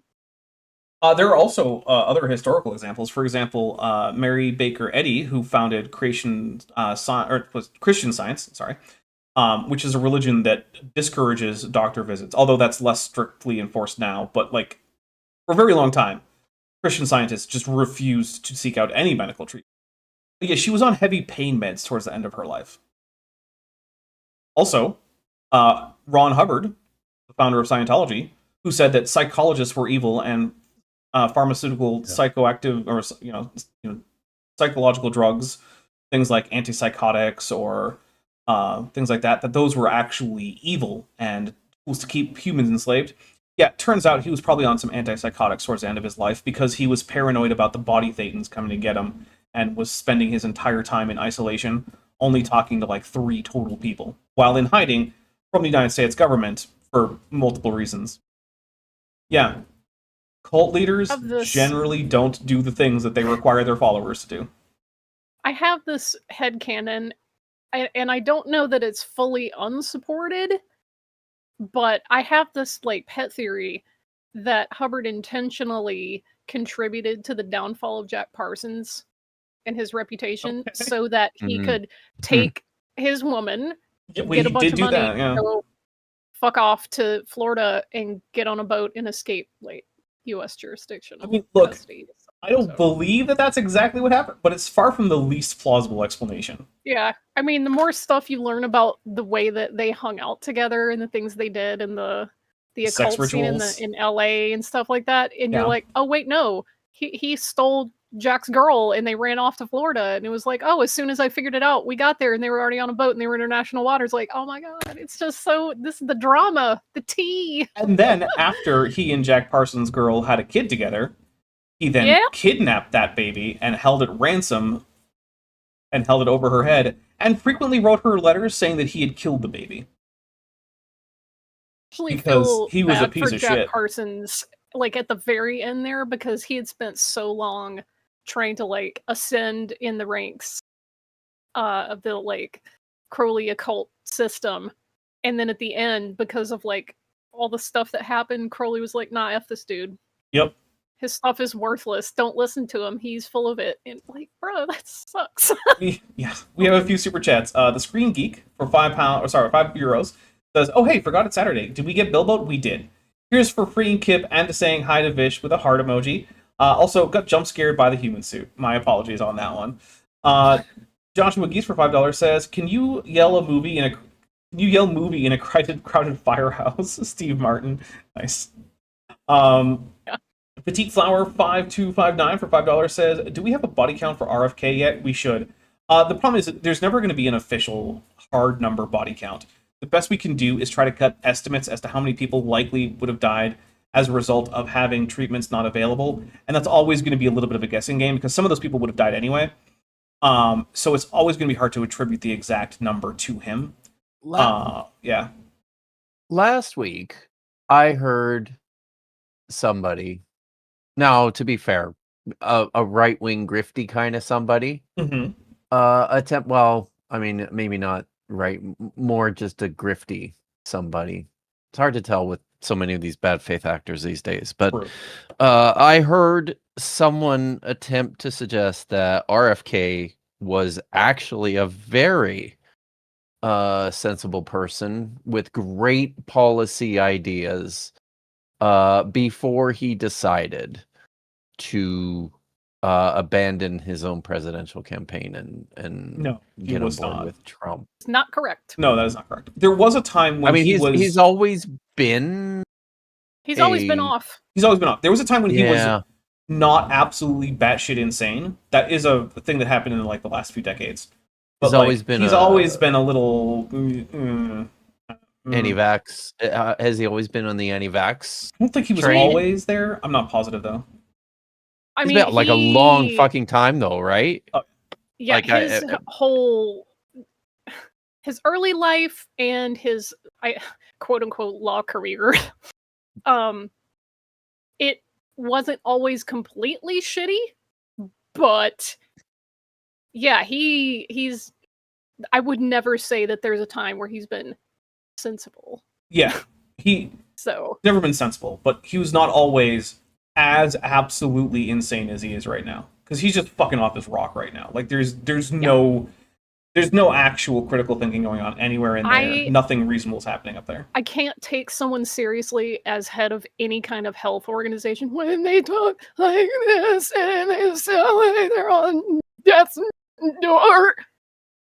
I just wish he was Like, on bro- death's door. Bro, just retire. Just stop. Honestly, there not being a head of Health and Human Services might be better than having him as the head of Health and Human Services. Lieutenant They're Matt, not being the wait, what did you just say? they're not Sorry, I missed- being a head of Health and Human Services. Oh, might just be they're better. not being. Oh, I Right. see. Like yeah. the post at this being point, vacant. 100%. Right? Yeah. Just leave it vacant. Sometimes it's better to just not have anyone at a post than to have the particular person at the post. Yeah.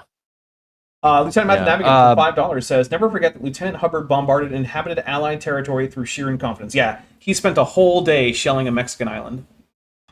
Yep.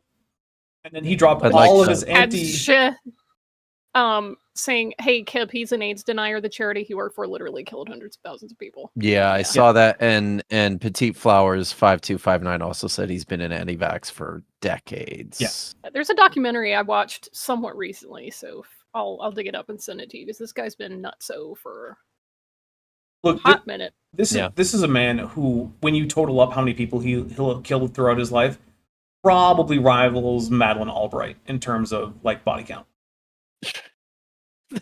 Wow, and he's only been in office for. The thing is, like his- that's just. I his mean, body the fact count that started the fact before that that, his though. body count, long predates any sort of political office. Yeah. He's a That's- net that's drain on something. humanity. If he had Yeah. never existed, humanity would be better. Hey, Yeah. here's a look. I'm not like anyone's life coach or your pastor or anything, but I'm going to give everyone some advice. Live a life that is of a quality such that when it ends, you do not give large swaths of people cause for celebration. In other words, There's been a lot of. don't be Madeleine Albright or Donald Trump or Henry Kissinger or RFK Jr. Don't be those people. Now, if you don't want people talking shit at your funeral, don't be a piece of shit while you're alive. hmm I mean, there are Like very this whole few. "don't speak ill of the dead." Fuck you. When you're alive and Yeah, you can no. make choices and you made the wrong ones, I will talk shit about you all day. There That's are right. very few people whose deaths I will celebrate, but I can think of a few people right now who are currently getting people killed. I Don't am. speak- I am I'm sorry. I still- have to laugh at this. Don't speak ill of the dead. What are they gonna do? Well, the idea is supposed to Yeah. be that they can't defend themselves from your accusations, but when your accusations are just Oh no! widely known facts, who gives a fuck? Listen, Again, I you made choices during your life, and people criticized you for them then. So we're just gonna keep doing it when you're dead. Too bad. I Too bad. still- Bad. Yeah. I'm still enjoying the warm, satisfying glow that I have for the last couple of weeks. Since John MacArthur Jr. died, because fuck that guy. But Yeah. and it's I'm Yeah. going to hit play. Yeah, all this other crazy stuff they got going on, toxic air and toxic water and that toxic everything. They got us down to 75, 80 years now. Really, we've been at 75, 80 years for millennia. As far back as we can measure, that's been pretty much the thing. If you want to say that something recent has caused a decline in human lifespan, you would have to show first that there's been a recent decline in human lifespan, but you can't show that. look. I'm just a Taking a drink. I'm just a biblical scholar who apparently sucks at math Mhm. and has written no books. Well, I feel like But you might have written a I'm- book, but I don't know. 4 actually, but 5. One's coming out in a week. But I am aware that without the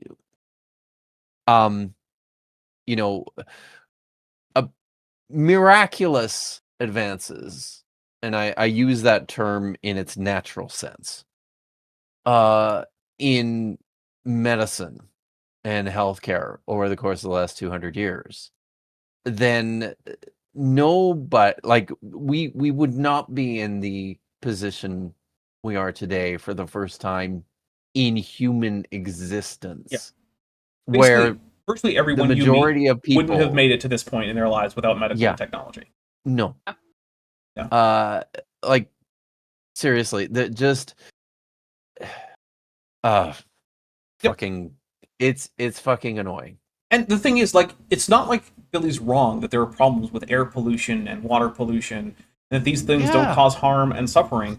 But, like, the idea that this goes back to some alien intervention that caused a recent decline in lifespan as a result of, like, evil drug companies, it's just not part of reality. And I'm not saying that drug companies aren't evil. But, like, this version of that is just insane. There is a rational way to criticize pharmaceutical companies and companies that pollute the air and the water. There is a rational way to do that. Pretending that medical technology is actually what's killing us is not that way. That is not how you do that. They're doing a real good job on us. A real good job. Billy, I hope the next time you get sick that you don't take any medication. I really hope that you live by that. I don't think you will, but I really hope you do.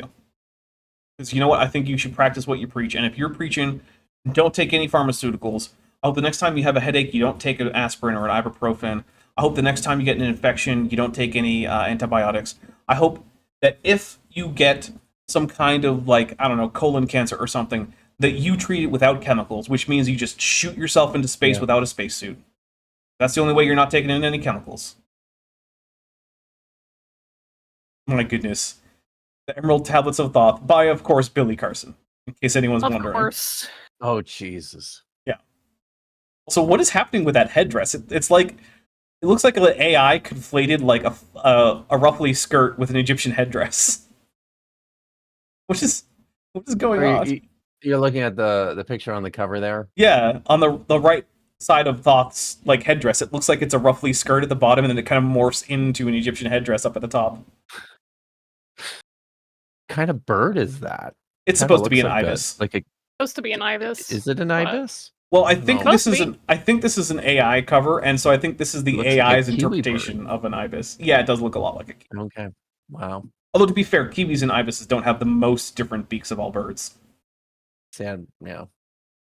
Okay, so the ruler spread out all over the earth. So I'm going to go and read a little bit for you from the I need to read for you from the Emerald Tablets real quick. So let me stop sharing this screen. Yes. We'll come back to this in a second. Read to important. us from the Emerald Tablets, Billy. The text that is not an actual ancient text. There's two versions. Yeah. There's the medieval Arabic text, and then there's the modern channeled text. Lieutenant Math Navigator for $5 says, well, he won't have to have a colonoscopy for his cancer. His doctor can just ask him what he looks like in there. Oh, that reminds me. I against my will, and now everyone has to, against their will, learn that the Liver King apparently can't do a bowel movement without an enema, and does all of his bowel movements in the tub so that he can None have of these easy access. words are in the Bible. Oh my God. Is that Yeah. for real? That's what that's his claim jeez. about his own bowels. So I don't know why he would lie about that. If I were going to lie about my bowel movements, which I wouldn't, but I would say that they're We're talking always about this. Can perfectly we regular. Not? Listen. Sorry, Fish. Look, I I learned was it gonna against say, my will. I would Everyone lie. has to. I would have every reason to Right. lie. That would be the opposite of the Yeah. lie that I would tell if I had to tell a lie about Yes. that. Mhm. Yes. Yep. Also, that's how he takes his morning coffee, is via enema. God damn. Yep. Hey, Sorry, kids, Fish. Were you don't looking take up steroids. the Emerald? Yeah. Were you looking up the Emerald Tablets of Thought? No. Hell Oh. no. Why would I do that? Yeah, there's very little point. Why don't you ask sorry. me if I go look for the lost city of Atlantis? I'll have as much success finding that. Billy's the kind of guy who would do that. He is the kind of guy who would believe in Atlantis. Which I think he does believe in Atlantis. I'm He 100%, probably does. 99% convinced he does. Uh, I mean, why wouldn't he at this George point? McMarion Yule's Snoozer for $4.99 says expensive for-profit healthcare and its consequences, among other factors. Yeah, like those are things that are you can legitimately criticize. Saying like, oh, this vaccine is actually a secret microchip super weapon sent by Bill Gates and the Illuminati and obviously the Jews. Yeah, no, that's not a valid way to critique the current healthcare industry in any country. Charybdis for $2 says, I hate knowing how to spell Drunvalo Melchizedek. The channeler of so many of these ancient texts, including, I believe, the channeled version of the Emerald Tablets of Thoth. Yeah, it was. Yeah. He's also one of Spirit Science's gurus. And Of course he is. you know you're doing a good job when one of your biggest fans is an admitted rapist.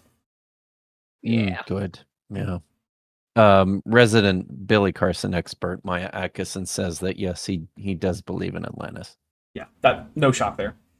Because No. when doesn't Billy carry water for neo-Nazis? Pete. Shut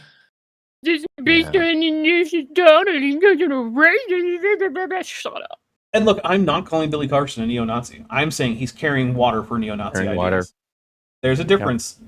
Big difference. It's not a Not a big huge difference, but it's a difference. It's a difference. Yeah. Yeah. Yeah. Lieutenant Matt the Navigator for $5 says, "You'll have as much luck finding the Lost City as Milo's Atlantis video." Yeah, that's never coming out. Yeah, for real.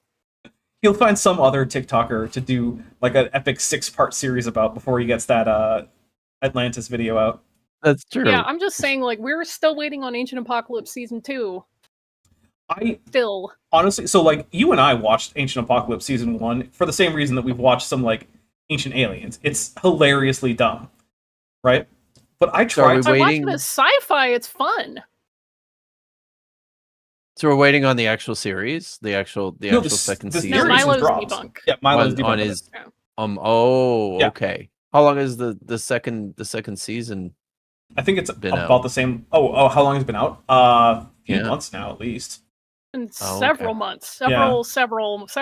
Oh wow. I tried to get through Wow. the second season, and it's so much more boring than the first one, at least in my opinion. I was at least engaged in the first one. I knew that it was all really silly, but like, I was at least like it could hold my attention. The second one, I got through like 2.5 episodes and was like, I can't keep doing this. Is terrible. I don't know if that's been other people's experience. Actually, if it has been your All I experience, want to let me know. say is that watching Flint Dibble drag Graham Hancock for like 3 Mhm. hours with On Joe every Rogan? fact imaginable, it just Boy. left Yeah. bro speechless, and he got so Nah. mad about it. Oh, I love that the best It's comeback beautiful. So good. that anyone has had is that Flint Dibble gave a number that was slightly too large for the number of shipwrecks that we know about. And it's like, okay, Right. cool. okay. Hmm. Heather So Kuhn, what about literally every other fact? right? Yeah, Just Heather Kuhn for $2 says, "Does he get his coffee from Starbucks?" Yes, the answer is yes. And let me go and find this this Emerald Tablet script. By the way, I think we're actually getting towards Ben gets free pizza because it's not at 100%. I think it's somewhere around like 84%. So like, Ben could get free pizza. Here. I want to find that real quick because it's really important to understand. Billy, literally nothing you have ever said about anything has been very important to understand anything. That is not a thing that you have ever done in your entire life. Where in the world is that Emerald Tablet at? Let me see. They're nowhere, Billy. yeah, They don't just exist. a heads up, if you're gonna reference something in a live stream or a video, just have it ready before the stream starts. That way you're not trying to stall for time and let me see if I can pull this up, and then you're just a vacant face while you search for it. Or if you are, Yeah. at least have a co-host who you can ask about Star Trek topics that they don't actually know about, like I do with Bet. That's right. Great way to That's fill the void. Exactly. No dead air. Archer Cease. I wonder if I put it up on this screen here. Give me 1 second, guys. I want to find the Emerald Tablets. Okay, Billy, we'll give you a And second. I want to read from it real quick. Why don't you just have a hard copy of your book handy? Like, if I was going to do a stream where I was talking about things that were in my book, I would have that book handy. I got it in my book. I'll is too tell far you, away to if I walk had to. ever Just written a gonna try to book, see- I would have it handy. Becca Justiniana wants to know how much of this we've watched today. We have watched a little over 3 minutes. We're coming up on 3.5 minutes. Wow, we watched more last. I also didn't start I guess until we're not almost done yet. halfway, like almost half an hour into the show. Yeah, There were That's so fair. many super chats, so. Yeah. Yeah. Well, I mean, people know that they can more or less indefinitely delay the actual start of the Billy Carson by just continuing to super chat. Because Yeah. obviously, I'm going to prioritize my own chat over Billy Carson. Yeah, they're literally paying us not to read it or listen to it Exactly. True. whenever Which- we're going through these. Yeah. So, you know. if I can pull up a copy of these particular verses here online. So Verses. give me 1 second. I'll pull them up real quick and More then like we'll go. I want lines, to read but something to you because whatever. it's really important. Is Was it Alexander Sitchin? Sorry, Zachariah Sitchin, Zachary who Sitchin? made up Yeah. the Emerald Tablets of No. Thoth? No. Text. They were a legendary text that has been like the idea of them goes back pretty far into like Right, but the late actual, antiquity. yeah, but the actual. No, the text is Drunvalo Translation. Melchizedek. That's the modern it's channel that text. guy. Oh, right. okay. And then the Right. medieval text that Got is it. also called the Emerald Tablets of Thoth, which is a much shorter text, goes back Mm. to, it seems like, medieval Arabia. Hmm. Because it seems like it was composed in Arabic, and that's our oldest copies of it are in Arabic. Although it did later get translated into like Greek and Latin and whatnot. I'll be honest, every time I hear the Emerald Tablets of Thoth, I always think of the Tablet of Destiny. Do you know what the Tablet of Destiny is? No. It's the magic tablet in the Anzu myth that the Anzu bird uses or has, and that Marduk has to take away from him in order to defeat him. So, Tablet of Destiny Reminds me of the Time of Troubles from Dungeons and Dragons. I like to picture the Tablet of Destiny as, big ass emerald tablet. Why not clay? Emerald seems cool, doesn't it? Yeah, Wouldn't it be fair. cool to have like an emerald tablet? That just Yeah. seems fucking badass. Lieutenant Matt the Navigator for Rock $2. doesn't sound as cool. Lieutenant Matt the Navigator doesn't for sound as $2. cool? Did you want to repeat? Sorry. Okay. Lieutenant Matt the Navigator for $2 says, those are just lines on something called clay. Exactly, yeah. Not lines on paper, lines on clay. You think Kent would be more convinced of cladistics if we actually like drew the lines into wet clay and then fired it? Then he couldn't say it's lines on paper. There you go. Yeah, maybe Nice. maybe Kip or not Kip, sorry. Maybe Kent was just born out of his time. He should have been born in ancient Sumeria. Or just ancient Mesopotamia generally. Pertaining exactly to what we're talking about right here. Okay. Pull these up real quick. Boom, boom. Wow, this is engaging, Billy. Really important stuff here. If it's important, have Love it it. up. All right, so now This is Okay, this I'm is gonna go horrible. to I'm taking a tablet drink one. just to deal with this. from the Emerald Tablets of Thoth. Evil Ginger Miniatures wins the day. And Actually, okay, here sorry, we it's go. my Cut bad. and paste this Cladistics. Clay disc, nice. here Good into a notepad. He's already Okay, got it up. deadpan. His eyes are already like this constantly. So listening to him, hang on, let me just pull this up real Are quick. you saying that he's like the incarnation of the Book of Mormon? So boring. Exactly. Like the incarnation of the Book of Mormon would be. And he's got just as much archaeological evidence. I'm calling it now. I think that Billy is actually the distilled essence of the Book of Mormon, including carrying water for white supremacist ideas, which the Book of Mormon also does. Now let me share my screen so you guys can see it at the same time. Yeah, that would be helpful. That'd be cool, Billy. Okay. Yep. And I'll reshare Also, my screen again. you could get rid of the Read from DJ Emerald Tablets of Quicko Thoth, super chat because I at some want you to point. understand how people got spread around the planet. Does he just not notice that it's there? Like, is he not looking at his He do- broadcast screen? It's just, it's kind of maddening. I'm sure you guys are feeling it too, but it's kind of maddening as someone who makes content and spends time on this platform Right. to see this and to know what he's got, like hundreds of thousands, over 1 million I think it's over 1 subscribers million. Yeah. on his channel. He's so much bigger and gets so much more God money. damn There's it, so little right? effort. for being like the laziest fucking shill. Yeah. On the internet, right? It depresses me Hey. when I. Yeah. It's $5. I'll do a rant about technology, specifically something that Billy Carson made me think about. Okay. Y'all got about a minute and a half. It usually depresses me when I realize, and I do it every once in a while, that I could probably be making way more money and have a much bigger channel if I just didn't care about being factually accurate or critical thinking Yeah. or actually spreading like scientific literacy, and instead I just dove headfirst into like ghost stories and Atlantis and whatever other bullshit people are talking about. Because I see so many channels that are way bigger than mine that are way lower quality.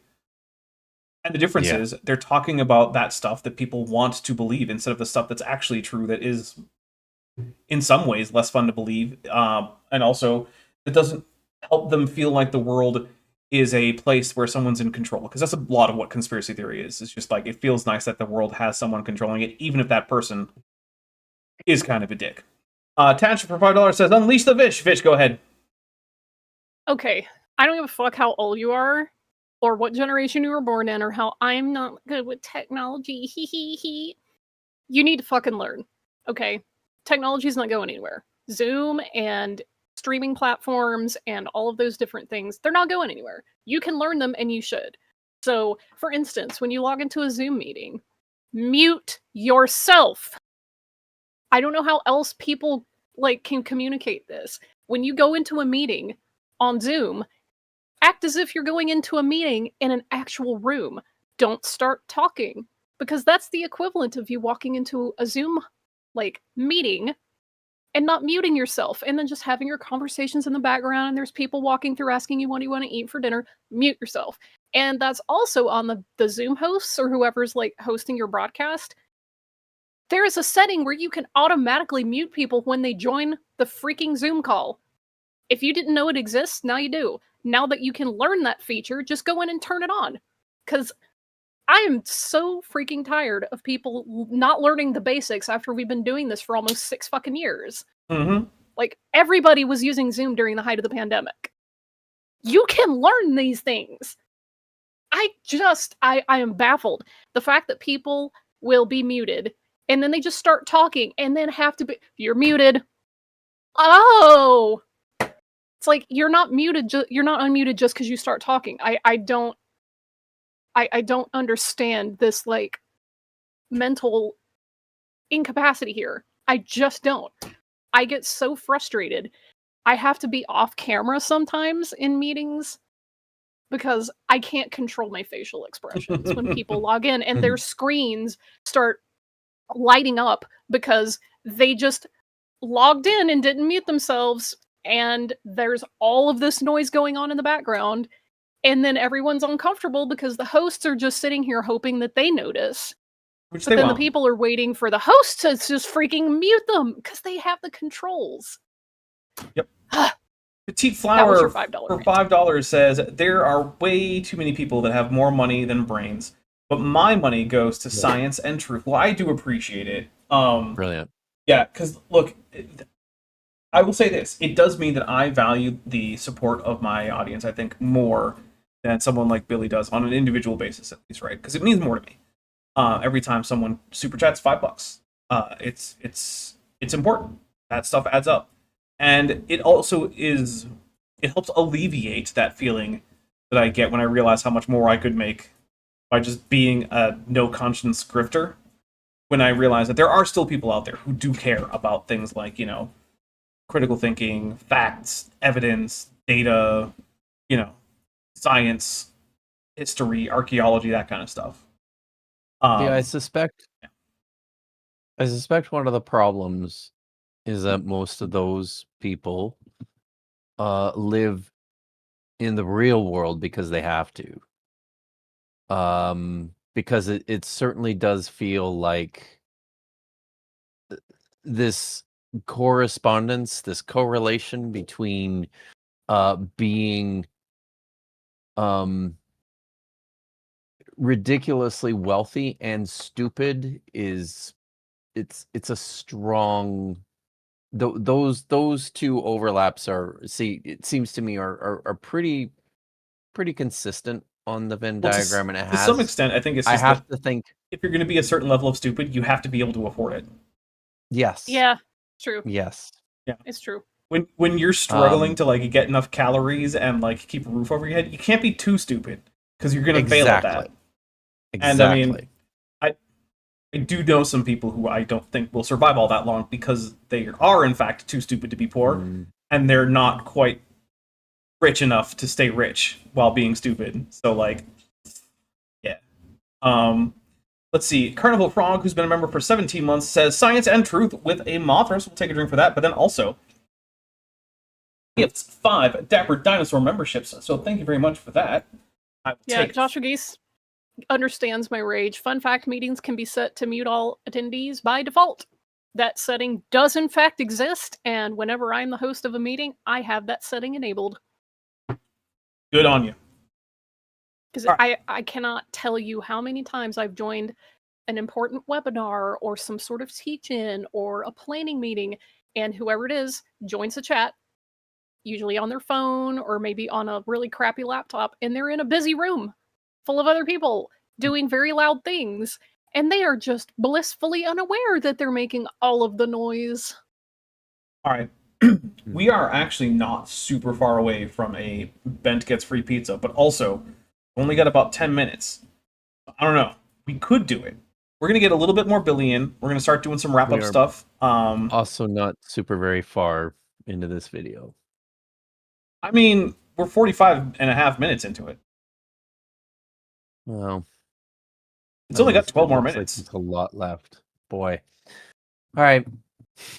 And I want you to understand how come people are different races. There aren't. That's the thing, Billy. They aren't.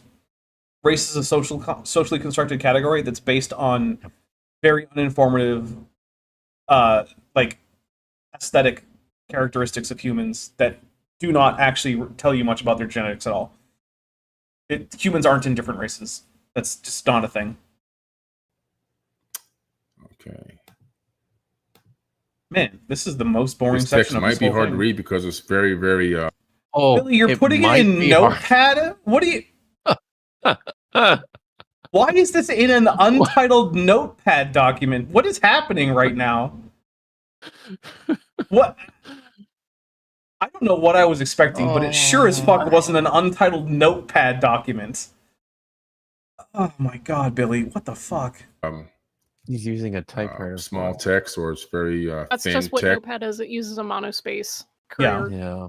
Yeah. Courier. Courier font. Actually, I think the Windows 11 Notepad is a different font. What? Yeah, I have Notepad. Blasphemy! I have Notepad open right now, and it doesn't look like it's Courier new. I have it open because, like, I keep track of things like the timestamps that we leave off in .text files because they're small. See, That's it. my Mac notepads look much better than that. So Well, there's also the problem where I think he's maximized this on whatever screen he's using, which is What do a you mean it really didn't dumb make it decision. bigger? Yeah.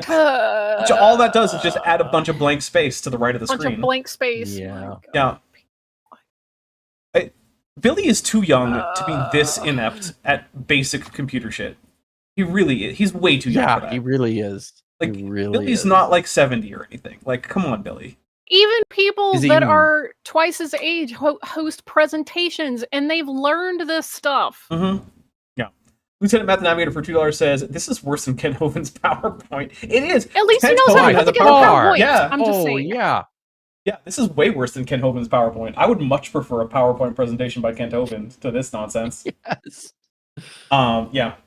Made Yeah. it full screen. What do you mean that didn't make it bigger? I don't understand. Do you think he knows about, like, control mouse wheel? Nope. No, okay. Absolutely not. Most people don't really. When I say that, I mean those of the people that aren't in streams like this, because we're terminally online, unlike Mm-hmm. people out in the real world where all the other people are. Those folks, they don't know about like keyboard shortcuts and control mouse wheel up and things like that. That sounds Yeah. like sorcery to them.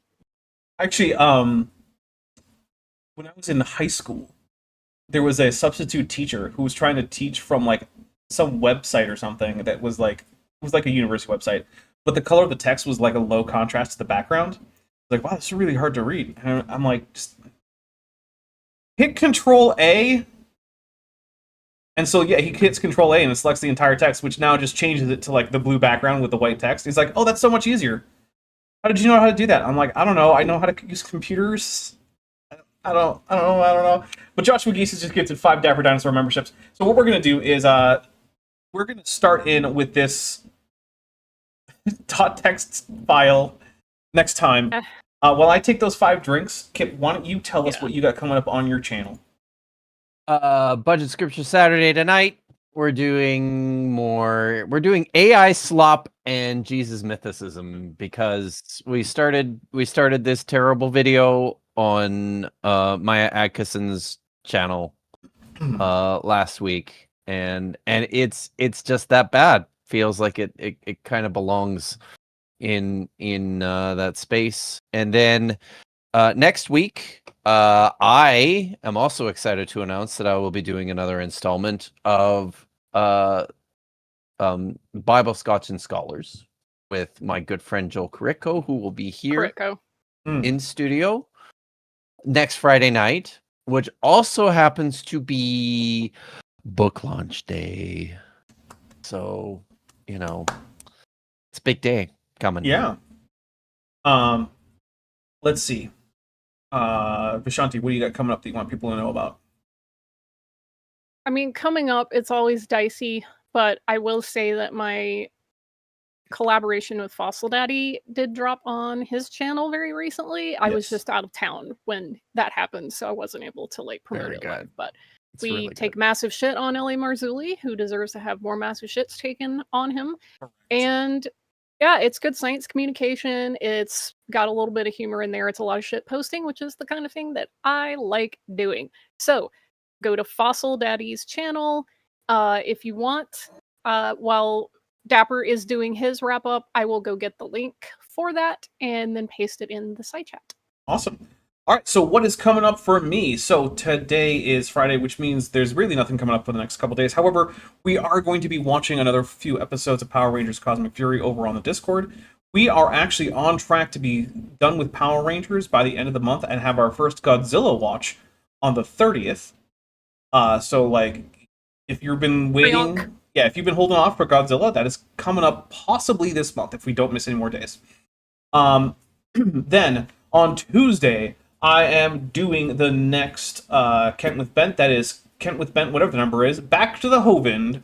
And yeah, I did base the thumbnail on the Back to the Future movie title. So that should be fun. If you like Kent with Bent, of course. If you don't, I guess it won't be fun. I don't know. Then on Thursday at noon Pacific, 3 p.m. Eastern, we're going to be having Walter Veith Does Not Understand Science, which is going to be about Walter Veith, obviously. He's on a podcast run by a bunch of Seventh-day Adventists. He is also a Seventh-day Adventist. And he is going to tell us how transitional fossils are actually fake, you guys. I don't know if you know this, but there's no such thing as a transitional fossil. They're actually fake. Sure. Yep. Uh-huh. I mean...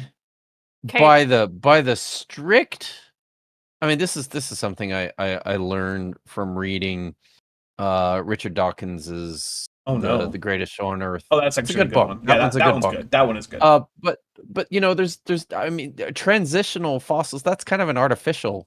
It is term that we made up, right? Really, there's just honestly, technically, all fossils are transitional. But, which means that none of them are. We're going to get into that discussion in the 1 hour and 2 minute, 17-second video that is premiering on Thursday.